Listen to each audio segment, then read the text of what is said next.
I just had a baby. I expect a $5,000 baby shower gift from you. This outrageous message came from Jessica, the detestable being who stole Michael from me. She had lied about being pregnant to steal him away, leading to our divorce. Even though I've tried to forget that day since remarrying, her presence still disrupts my peace. She hasn't changed, still stirring up trouble without a care. I can hardly believe she's my real sister. But now that this message has arrived and been seen by John, ignoring it isn't an option. Reluctantly, I agreed to attend the celebration since John suggested we go. John seems to have a plan. He's a warm and kind person, but hates dishonesty. He's smart and skilled at turning work situations to his advantage, so I trust he has a strategy in mind. She can laugh about it now, but soon she'll have to face the music for all her wrongdoings. Me, John Johnson. I've been working as an office assistant in a local company since I graduated from college.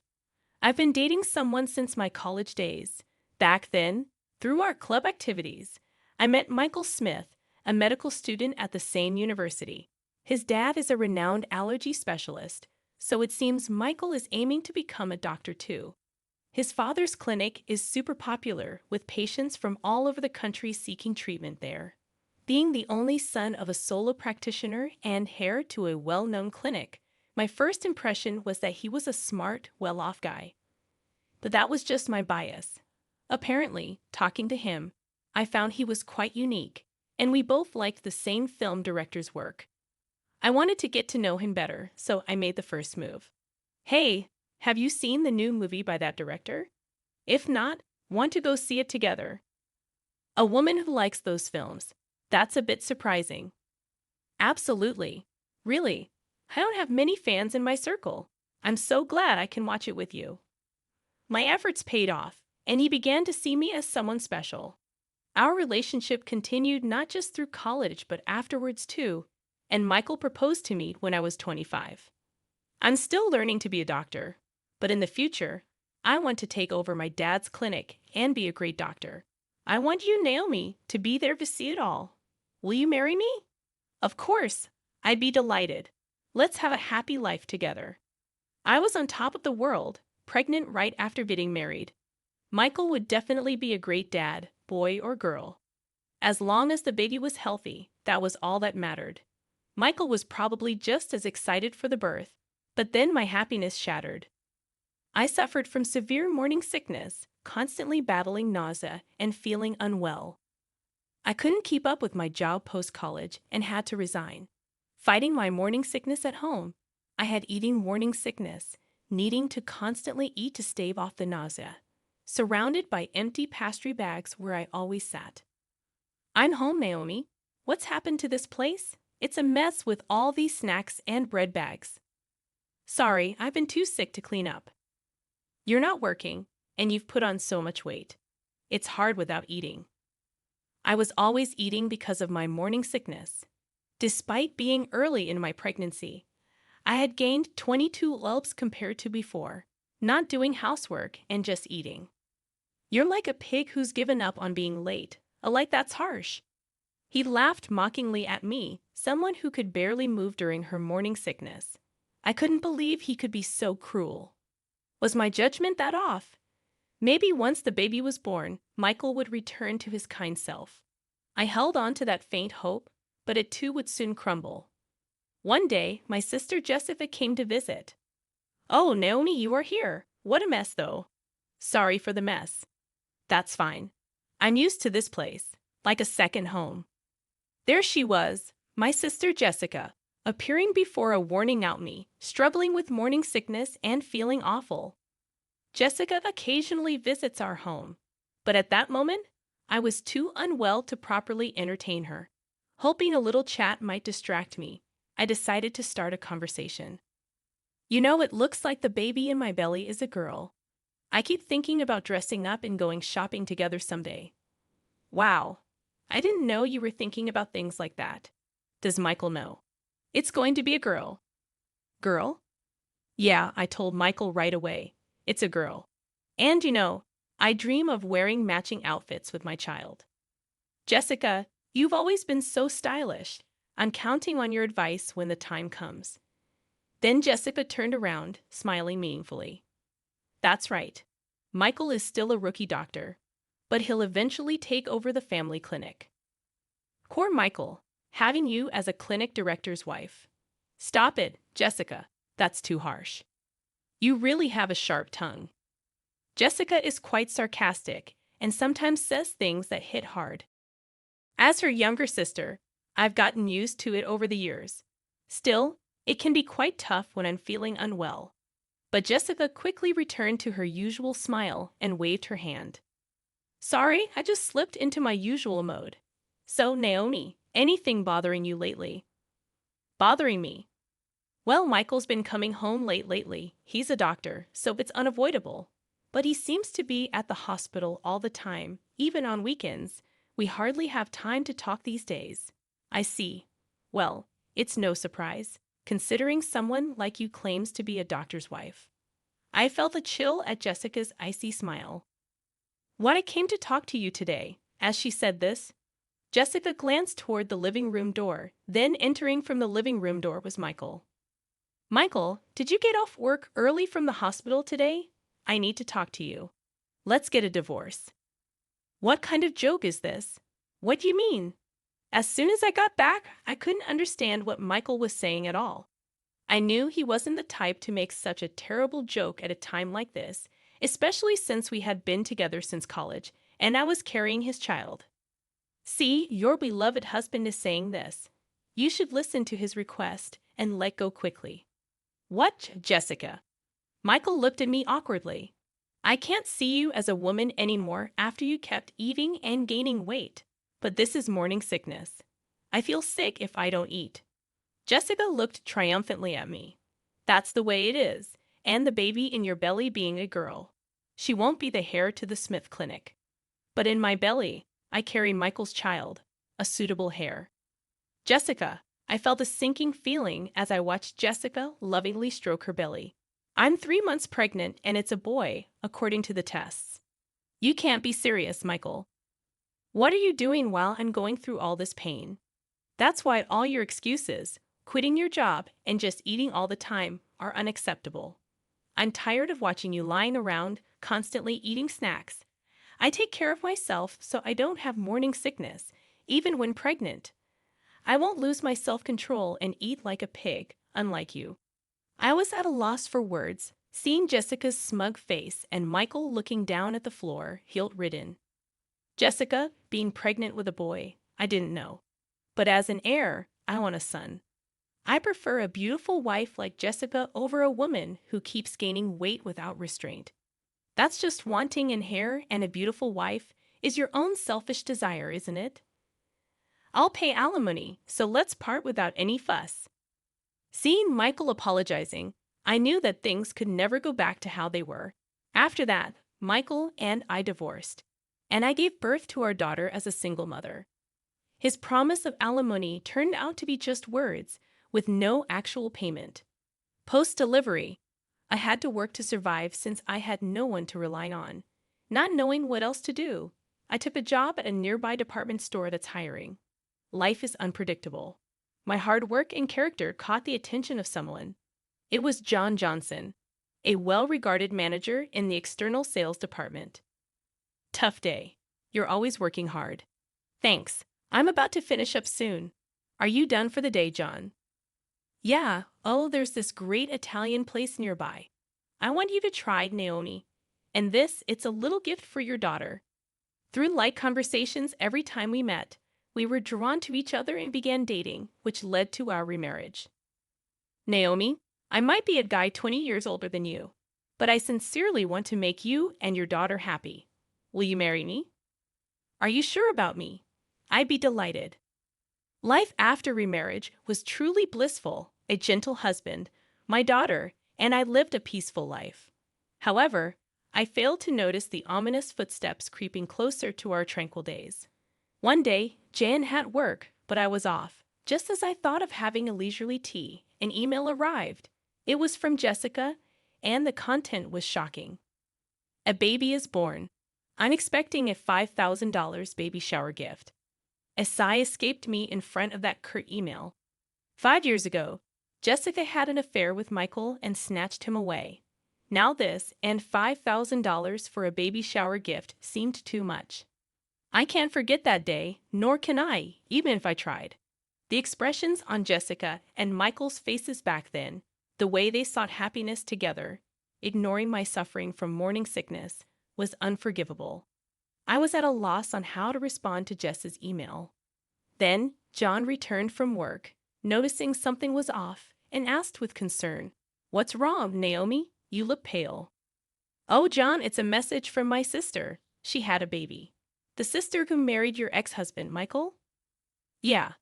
I don't want to see her face or hear from her. Plus, she's asking for a $5,000 baby shower gift." As John listened and looked at my phone, he suddenly said, "Wait, this Jessica Smith name, you know her?" "I didn't mention her when we got married because I didn't want to remember." "Yeah, I've never been introduced to her by you, but I wonder." John, pondering while looking at the email, seemed to recall something. "We didn't properly greet her during our wedding, so let's visit her now. Also, I just remembered something I needed to do back at the department store." He then hurriedly prepared to leave, going back to the department store now. "Sorry, there's something I need to do." A few hours later, John returned with a thick file.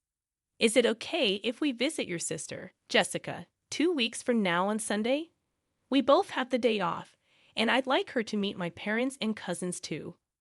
"Your parents and cousins too." "Jessica loves being the center of attention, so she'll probably be fine." "But why?" "I've heard your ex-husband, Michael, is famous for allergy treatment. My family has a history of allergies. Thought we might get some good advice." I remembered hearing from friends that Michael had taken over his father's allergy clinic.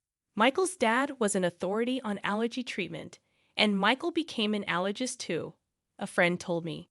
"Okay, I'll contact Jessica." Jessica quickly agreed when I contacted her. "I want to see the baby, and we'll bring a gift. Can I bring some relatives too? They really want to meet you." "Of course, the more guests, the more gifts. Looking forward to seeing you in 2 weeks on Sunday." 2 weeks later, on Sunday, I visited Jessica's house with John, his parents, and relatives, including his cousins, in a quiet residential area. Her stylish house stood next to the clinic, its white walls gleaming. John's parents and relatives were surprised by its luxurious design, excited to meet the renowned allergist. "Welcome. I've been waiting for you." "Long time no see, Jessica. You look happy." "Of course. I was worried about my first childbirth, but it all worked out in the end." I felt something off in Jessica's words. "First childbirth? Didn't you say you were pregnant with a boy before?" "Oh, did I not tell you? I miscarried that time, so this is my first." John, standing beside me, nodded meaningfully. Seeing John's face, Jessica started to tremble. "Oh, hello. Nice to meet you." "Hello, you must be Naomi's sister. I heard a bit about the miscarriage." "Yes, but I don't want to remember the miscarriage." Jessica turned her face away in a huff and started to walk off. "Sorry about that." "Oh, there's something I wanted to give you, Jessica." "What? Something for me?" Jan handed her an envelope. It's pastel color, and the word "Congratulations" written on it. Thick enough to be noticeable even from the side. "Here you go. I wanted to give this to Jessica personally." "Got it right. Just what I've been waiting for." I glanced at John and whispered to him, "Hey, we aren't rich, and we don't have to give Jessica the $5,000 she asked for." But John, unfazed, pet me off. "It's fine. Trust me. You'll understand if you watch." "What do you mean if I watch?" While we were talking about the envelope, Jessica had already started opening it. "I need to check if it's exactly $5,000. With this thickness, it might even be $10,000. The cute envelope was torn open with a ripping sound. Jessica's face clouded over the moment she opened it. "What's this?" John stepped forward with a salesperson's smile to explain. "Mrs. Jessica Smith, this is a detailed statement of your purchases at the department store over the past 5 years. You said to put it on my tab, and this is the amount you've accumulated to date." What are you talking about? I don't know anything about this. The statement Jessica held listed names of luxury watches and brand bags. Seeing the five-digit figure in the amount column, I was in disbelief. Indeed, Mr. Michael Smith himself and his parents are valued customers with an external sales card contract. However, with such a high amount, we needed to confirm just to be sure. My husband is the famous allergist, Michael Smith.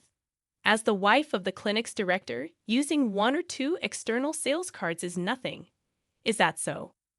Also, there's something else I personally wanted to verify. John paused before continuing. About 5 years ago, we had complaints about a customer flaunting their external sales card and making extremely unpleasant remarks. Do you know anything about this? What's that? What does it matter? Since we had several complaints, I checked with the staff who were nearby at the time. The content of the conversation was so terrible that the staff remembered it clearly. Glancing sideways, I saw Jessica's expression harden. The staff said the conversation was about stealing someone's husband, who happens to be her brother-in-law. Could it be? Yes, that's right. And she bragged about using a fake pregnancy to break them up, laughing loudly. She talked about how she lied about miscarrying like it was some kind of heroic tale. That's when I realized that time. Jessica's claim of being pregnant with a boy, the hair, was all a lie to snatch Michael. Of course, there was no pregnancy, so no morning sickness or changes in her body shape. What are you saying? That story was about me. Matching the complaints with the external sales card, your name, Jessica Smith, came up. I can't believe this. You are marrying into a doctor's family, becoming the clinic director's wife. I couldn't stand it. I had to do whatever it took to tell Michael that I was the right one for him. I was overwhelmed with disbelief that Michael had fallen for Jessica's scheme, and she had lied to marry him. While I was stunned, the door opened. What's this all about? Explain yourself, Jessica. Since when have you been here? From the beginning. I came back to get something I forgot and found the external sales card statement. And now I hear the pregnancy 5 years ago was all a lie. You trapped me. Michael shouted, and Jessica began to laugh. So what? You got a beautiful wife, and we have a child now. So it's fine, right? Don't joke with me. I can't live with a liar like you. Let's get a divorce. You can't be serious. What about our child? Don't you feel sorry for them?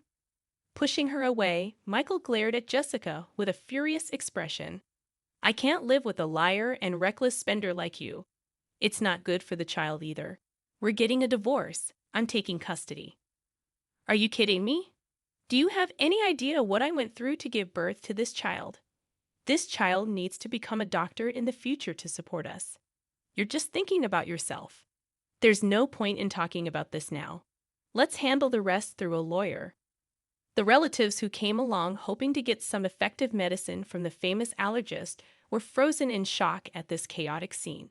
I was so embarrassed to admit that she was my sister. Afterward, Michael got a good lawyer specializing in divorce and successfully got divorced and won custody. Meanwhile, Jessica, who had been shopping to her heart's content on credit using the external sales card during her marriage, was now being chased for repayments. Hey, if your husband hadn't brought that statement, I'd still be the clinic director's wife. I'm being hounded for repayments now. Help your sister out in a pinch, would you? Why should I? You brought this on yourself, didn't you? And you should pay for your own shopping. Unexpectedly, I got a message from Michael via social media. Hey, can we start over? If Jessica hadn't lied about having a boy 5 years ago, we would have been fine as a couple. I want to see our daughter too. I had forgotten how you left me suffering with morning sickness and mocked me, then cheated on me. After 5 years of no contact, the last thing I wanted was to see his face again. Michael seemed to be struggling to keep the clinic he inherited from his father running. But you can't stop gossip due to the infidelity rumors. Patients stopped coming. The Smith Clinic, which Michael inherited, had a 1-star rating and unbelievable bad reviews on a hospital review site. It seemed only a matter of time before he would have to close the clinic he was so fixated on inheriting. Ironically, he was so obsessed with having a male heir, my husband, daughter, and I continue to live happily as a family. Naomi, are you ready? Shall we head out soon? Yes, I was just remembering how delicious the spaghetti you brought me from that restaurant was back when I was a single mother. Jen used to order from a restaurant for takeout as a way to approach me. Back then, my daughter was small, and since we weren't dating, we never ate at the restaurant, just as colleagues. You had just gotten divorced and were having a hard time, right?